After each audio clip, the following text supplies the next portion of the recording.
First on Anglia, we've the magic and the mystery of the Star Wars trilogy.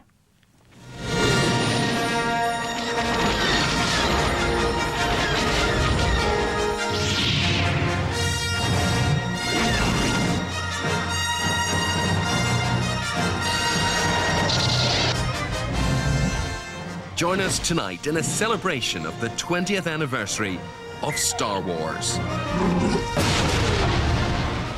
Experience the excitement and uncover the mystery of Star Wars' enduring appeal.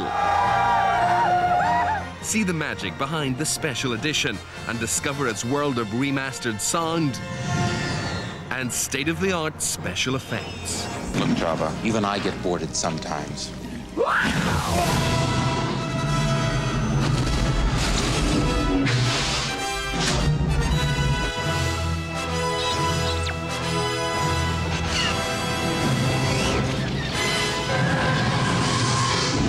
The Force will be with you, always.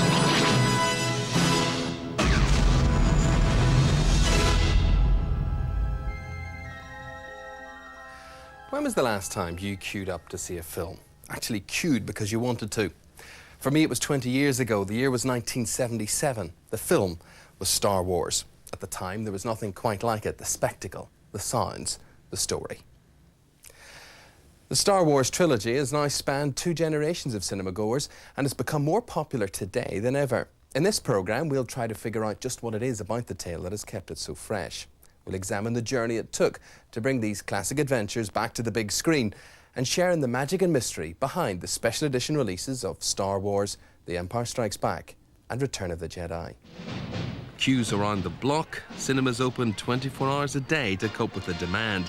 20 years ago, these were familiar scenes as filmgoers flocked to see Star Wars. The film soon established itself as a hallmark for entertainment, technology, and good old-fashioned fun. The first things I saw were a long time ago in a galaxy far, far away. Anybody that knows me knows that my life was changed at that moment.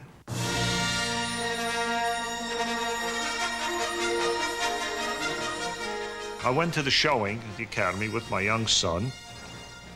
And of course, when the film started, the shouting started, shrieking. I wondered, what's going on here? They knew nothing about the picture. They responded to the images. The adults were very puzzled, but the kids went ballistic. And within, I'd say, 2 or 3 minutes after that, the adults started following right along, sharing in what became the prevailing joy of that experience. It was a very heady screening. I'll never forget that when the movie started and that first spaceship came over, I mean, I cheered, the audience cheered, and I thought, this is great. Then the spaceship that was chasing it came out, and it just kept going and going and going. And by the time that thing passed overhead, the audience was freaking out. I was freaking out, and I knew what I wanted to do for the rest of my life. Very shortly after that, Darth Vader made his first appearance. Now remember, this is the first showing on the first day that the movie was released. And Darth Vader showed up, and all of the people in the audience, including myself, started booing and hissing Darth Vader. Now, how did we know to do that? Commander, tear this ship apart until you found those plans and bring me the passengers. I want them alive. I was kind of stunned. I was depressed, actually. And I went back to the hotel, and I thought about it for 2 days, and I basically said to my producer, listen, I don't know what we're doing, but it's not really the kind of cinema I think I want to be doing. This guy's making Star Wars. I'm not even in the same universe. I'm not even in the same century. And so in a sense, it changed my whole direction. It turned me around 180 degrees as to what I felt I ought to be doing. And what's interesting is the next film I made was Alien. We seem to be made to suffer. It's our lot in life. I was in the provinces, in the Midlands, in Warwickshire, and a member of the Royal Shakespeare Company. It certainly had an impact on the company because during the course of the, I suppose, 2 or 3 weeks that movie was showing, everyone went to see it, not once, but again and again. We were having an intense diet of Shakespeare and Star Wars. It just isn't fair. Oh, Biggs is right. I'm never gonna get out of here. Is there anything I might do to help? Oh, not unless you can alter time, speed up the harvest, or teleport me off this rock. There are very few pictures that were the kind of event and phenomena where you can go back and have that communal experience. It's not that Star Wars is the greatest picture of all time, it's that it had an effect on the culture that was seismic. I can't hold off forever. Some rescue. Came in here. Didn't you have a plan for getting out? Keep the brains, sweetheart. Well, why did you... What the hell are you doing? Somebody has to save our skins. Into the garbage chute, flyboy. Not only was it technically brilliant at the time, but the story was so great. I had a huge crush on Luke Skywalker, a huge crush on Han Solo, and I wanted to be Princess Leia because you had these two gorgeous men fighting over you. What do you think of Ron? Trying not to, kid. Good. It was everything we'd seen a bazillion times before, but done in an entirely new way, with a different spin on it. Sure, we'd seen that before, but not like this. Look, your worshipfulness, let's get one thing straight. I take orders from just one person, me. It's a wonder you're still alive. Will somebody get this big walking carpet out of my way? We could believe in this alien world, this futuristic world, but there was a very appropriate element of irony mixed in with it too. And I remember it making me laugh a great deal. You made a fair move. Screaming about it can't help you. Let him have it. It's not wise to upset a Wookiee. But, sir, nobody worries about upsetting a droid. It's because a droid don't pull people's arms out of their sockets when they lose. Wookiees are known to do that. It's a very innocent, open movie. I suggest a new strategy, R2.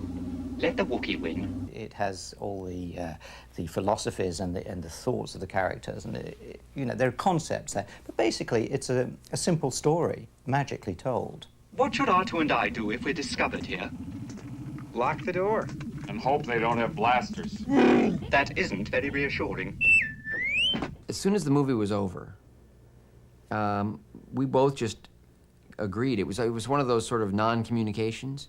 We just left the theater, Cheryl and I. Said, well, that was great. Didn't say a word, just went and got in line and stood in line for 2.5 hours and saw the movie again. We need our diversions. It was an incredible diversion. It was kind of a rebirth for movies, too. As I remember, movies weren't all that wildly successful then. It took us back to the movies. It certainly was something you had to go see. It became a blockbuster because of the children seeing it 10 times. I thought it was a strange addiction. But there are things you could be addicted to that are much worse for you, of course. But they made this a phenomenon.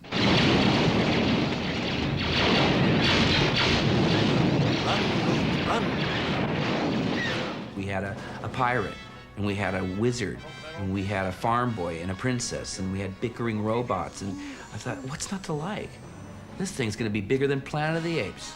That wasn't one of my predictions. Yeah, I was shocked by the response. I did not expect it to be what it turned out to be. I mean, the biggest hit science fiction movie at that point was 2001. And I think it made like $24 million or something like that. And all the Planet of the Apes films and all those kinds of films had done about $16 million. And I expected the film to do somewhere between $10 and $15 million. Instead it did 300 and something. Star Wars went on to receive Oscars for art direction, costume design, film editing, sound, music, and visual effects. Actually, I was terribly disappointed in how it did. I had expected something much bigger. You don't think about lines around the block and all of that stuff. I mean, I was 19 years old. Why don't you take a look around? You know what's about to happen, what they're up against. They could use a good pilot like you. You're turning your back on them. What good's the reward if you ain't around to use it? Besides, attacking that battle station ain't my idea of courage. It's more like suicide. In my mind, I was thinking of it as a kind of Saturday afternoon movie for kids, really, a kind of popcorn Buck Rogers show, a good, sound and light show for young people. Use the Force, Luke. Thinking that it would be successful, but never imagining that it would be the sort of worldwide, international success that it became. I have you now.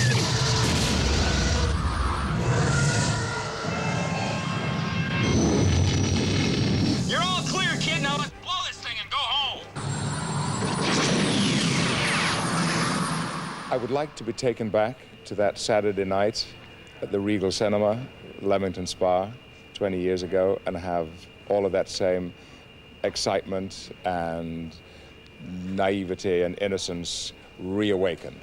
It's not a lot to ask, is it? With each film, the Star Wars universe continued to unfold. We were transported from the ice planet of Hoth to the moons of Endor, to the swamps of Dagobah. I'm looking for someone. Looking? Found someone you have, I would say. We met the wise and the wicked, from Yoda to Boba Fett to Jabba the Hutt. And we delved into the deepest reaches of the Force. Release your anger. Only your hatred can destroy me. We were all so hooked into the characters at that time. If George had stood up with a map and a pointer and told us about the characters, everybody would have loved it. But George kept pushing the envelope. He kept refining the film on a technological level, and he kept increasing the narrative stakes. He kept making the story a little bit darker and even more intense. And I thought that George's scripts for the movies got better with each succeeding film.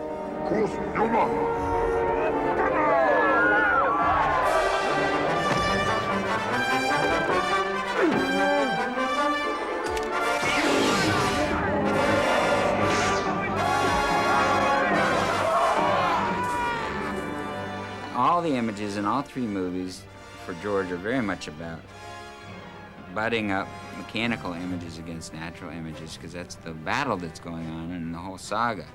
So the Empire is always heavily mechanized and metallic and engineered, and the good guys are always much more funky and organic. So you get these huge walkers pounding across the snowdrifts in Empire. They're very effective, but they're effective for getting across, but they're not agile and they can be defeated.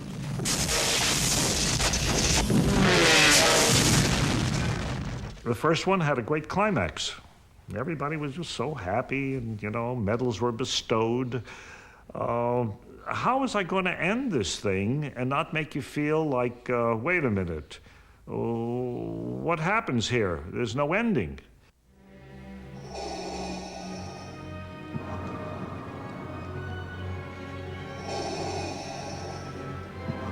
I love you. I know.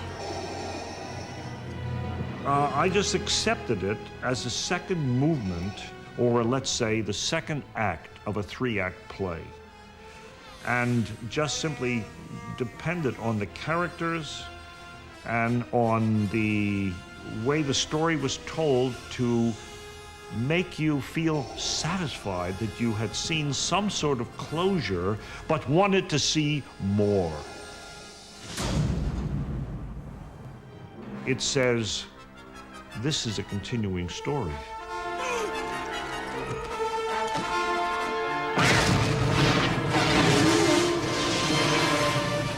There was a whole new, brand new kind of feeling coming into the movies at that moment. Split up and head back to the surface. And see if you can get a few of those TIE fighters to follow you. So to be a part of that as an actor was certainly great news for me. It's too close. The last one was like, I was amazed about that you can make, out of half of a movie, a finale. You know, it's pretty much like the longest showdown ever in movie history. This goes on for an hour and it works.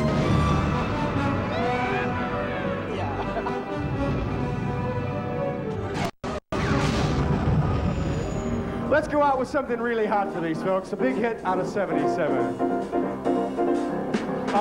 Star Wars, nothing but Star Wars. Besides their success, the films have had a lasting cultural impact,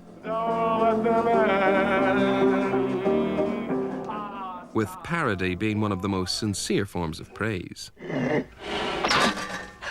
I can't breathe in this thing.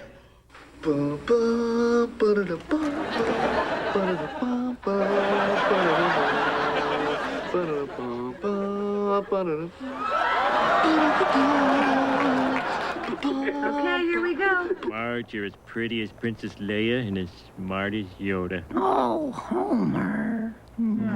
Star Wars!